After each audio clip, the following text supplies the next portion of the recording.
ఏపీలో కూటమి ప్రభుత్వం అనుసరిస్తున్న ఆర్థిక విధానాలపైన ఏపీ మాజీ సీఎం వైఎస్ఆర్ కాంగ్రెస్ పార్టీ అధినేత వైఎస్ జగన్ తీవ్రస్థాయిలో మండిపడ్డారు. రాష్ట్ర ఆర్థిక పరిస్థితి ఆందోళనకరంగా ఉందని, అప్పులు విపరీతంగా పెరిగిపోయాయని, ఆదాయం తగ్గిపోయిందని ఆయన ఆరోపించారు. రాష్ట్రంలో కూటమి పాలనలో అన్ని స్థాయిల్లో అవినీతి పెరిగిపోవడమే ఈ స్థితికి కారణమని మాజీ సీఎం జగన్ మండిపడ్డారు.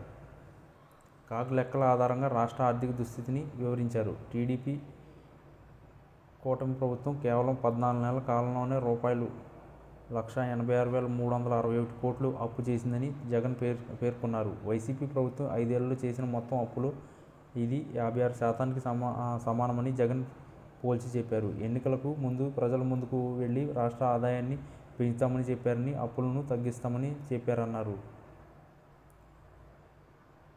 ఆ హామీలను విస్మరించి ఇప్పుడు అందుకు విరుద్ధంగా వ్యవహరిస్తున్నారని జగన్ మండిపడ్డారు. అధికారంలోకి వచ్చిన తక్కువ కాలంలోనే ఇంత భారీగా అప్పు చేయడం ప్రభుత్వం వైఫల్యానికి నిదర్శనమన్నారు. ఇక రాష్ట్ర ఆదాయ వృద్ధి రేటు పైన ఆందోళన వ్యక్తం చేసిన జగన్ 2024-25 ఆర్థిక సంవత్సరంలో రాష్ట్ర సొంత రాబడులు వృద్ధి కేవలం 3.08% నమోదైందని పేర్కొన్నారు.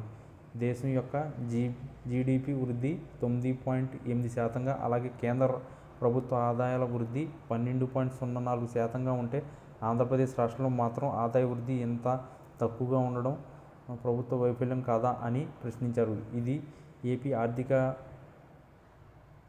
మందగమనానికి సూచిక అంటూ జగన్ అభిప్రాయపడ్డారు. రాష్ట్ర ఆర్థిక వ్యవస్థ 12.02% వృద్ధి చెందిందని ప్రభుత్వం చేస్తున్న ప్రచారంలో ఎటువంటి వాస్తవం లేదని కాగ్ లెక్కలు స్పష్టం చేస్తున్నాయన్నారు.